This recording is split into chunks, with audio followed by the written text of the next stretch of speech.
saya Dinda Wardani dari kelas 10 MIPA 2. Saya akan menceritakan cerita rakyat yang berjudul Si Pitung Jagoan dari Betawi. Pada zaman dahulu kala di sebuah daerah di Rawa Belong, tinggallah seorang pemuda yang bernama Si Pitung. Dari kecil, Si Pitung ini sudah diajarkan tentang silat dan juga ajaran-ajaran agama, sehingga pada saat besarnya dia sudah mempunyai bekal ajaran silat dan juga sudah banyak mengetahui tentang agama. Selain pintar silat, Si Pitung juga ini memiliki akhlak yang baik, suka menolong, pemberani, serta sering membela orang-orang yang benar.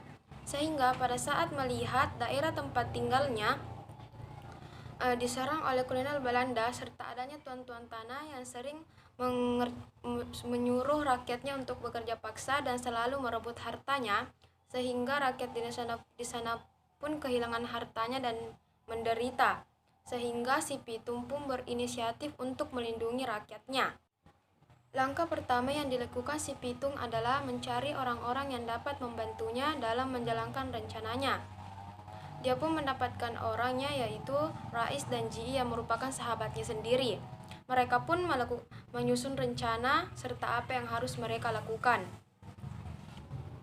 Setelah mendapatkan rencana yang mereka inginkan, mereka pun segera melakukannya, yaitu dengan cara merampok harta-harta yang ada di tempat tuan tanah. Setelah mendapatkan hasil rampokannya, Si Pitung dan teman-temannya pun membagikannya kepada rakyat-rakyat yang membutuhkan, sehingga para rakyat pun berterima kasih kepada Si Pitung. Tentu hal tersebut pun sangat meresahkan bagi tuan tanah, sehingga tuan tanah pun mengirim pasukannya untuk bisa menangkap Si Pitung dan teman-temannya. Tetapi pasukan tersebut tidak dapat menemukan Si Pitung dan teman-temannya karena Si Pitung dan teman-temannya telah bersembunyi di tempat yang aman.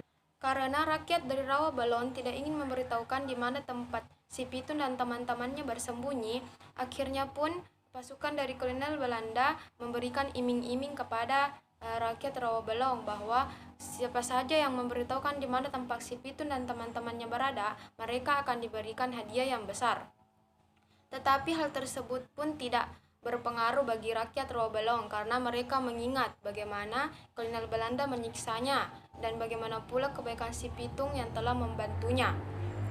Karena iming-iming hadiah besar pun tidak dapat membuat rakyat dari Rawa Belong memberitahukan di mana tempat Si Pitung dan teman-temannya.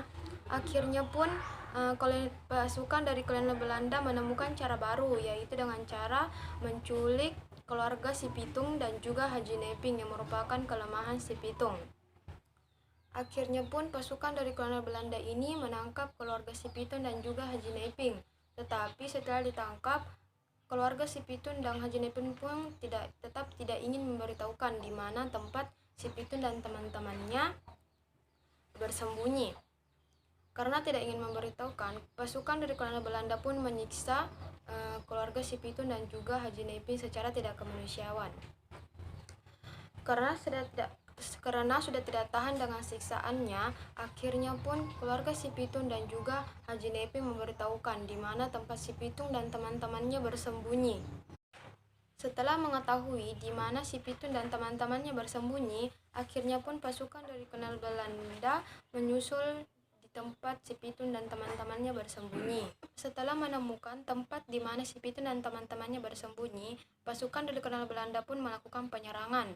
Tentu Si Pitung dan teman-temannya tidak tinggal diam. Mereka juga melakukan perlawanan terhadap pasukan kolonial Belanda. Pada awalnya Si Pitung dan teman-temannya dapat mengalahkan pasukan dari kolonial Belanda. Tetapi lama-kelamaan Si Pitung pun lengah karena pasukan dari kolonial Belanda terlalu banyak.